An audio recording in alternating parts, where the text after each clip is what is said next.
And the guy said he was going to press charges on him. Right.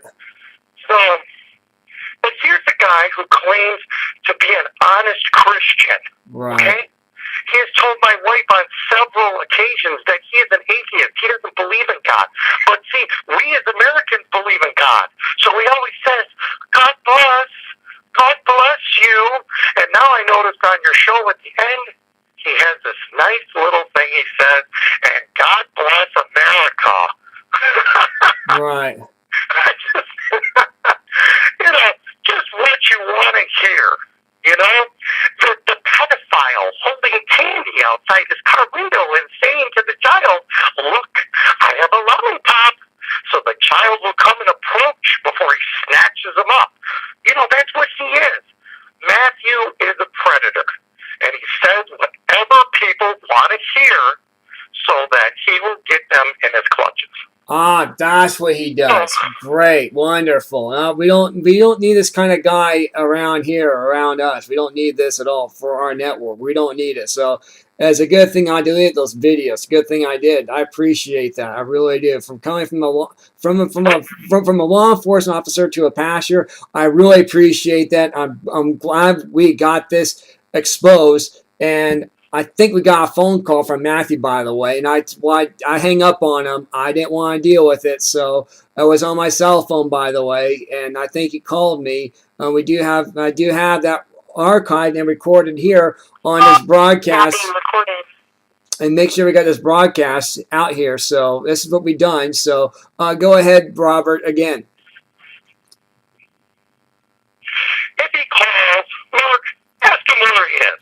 Right. Because Matthew, where are you? We're looking for you. Right. He mentioned you about DCI. Well, I talked to them. Right. They have no record of any task force hunting people down on Facebook. Right. And he doesn't even understand what our country's all about. Because, Mark, there are wanted posters all over the place. Just walk into any post office in the United States and you will see wanted posters. But this schmuck doesn't understand that. Right. Now let's get back to tactic measures that we're going to do to catch this guy, because this is what we need to do. Right. Okay? We need to catch this guy. We need to deport him. So I encourage, if anybody has heard from him or seen him or know his whereabouts, I want you to call immediately to your local police department and report him, or you can call ICE Division. Now, I have spoke with the FBI also today. Oh, you did? Now, the FBI is in South Dakota.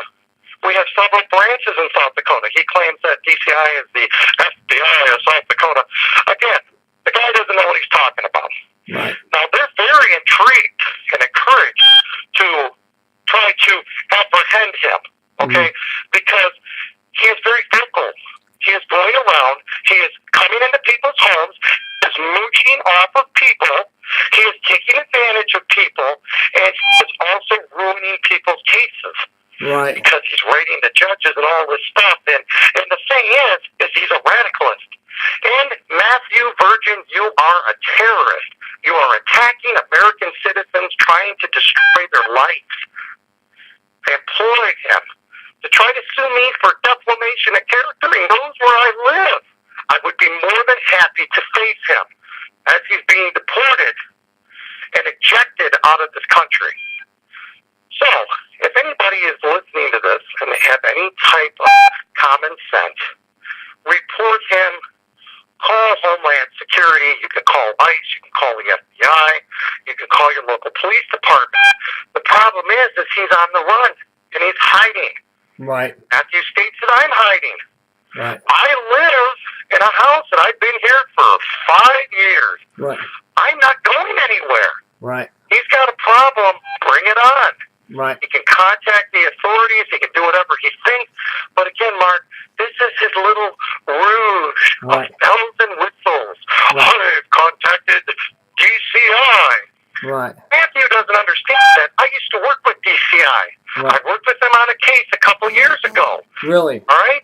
I know a lot of the people that are with DCI. I can make a phone call. I can find out if there's an open investigation on anything, and there's none. Okay. So I never worked for DCI, but I've helped them with a case that we've had a problem with here in South Dakota, and it wasn't something that I want to get into. Okay. But that's the problem. Now, Yeah. when he was at my house, my neighbors had called the authorities on him. I got the sheriff's department that came over to my house because they're wondering why is he wandering around the neighborhood late at night, looking in windows. So this That's is the way creepy. this guy is. That's creepy. That's creepy. That's pretty darn scary. Well, again, he would be up all night and he would be sleeping all day. So that's what he does. Now, who do you handle with a CPS case at 2 o'clock in the morning? Anybody? No. Really? I mean, you handling a CPS case at 2 o'clock in the morning? Yeah. And he is really encouraged to find out about our politicians and find out where they are and what they do and get involved with our political government so he can what? Ever since he's been here, he has attacked our government. He is attacking them left and right. They're interested in him. Ah. So, this is where Matt is a radicalist. He's a terrorist. He's causing problems in this country. For anybody that comes to this country that is an illegal alien, keeps their head down, keeps quiet, keeps to themselves, and get a job. They work. They try to better themselves. Right. They send the money to their family in other countries because they don't have jobs there. Right. So they try to better themselves. Not Matt Virgin.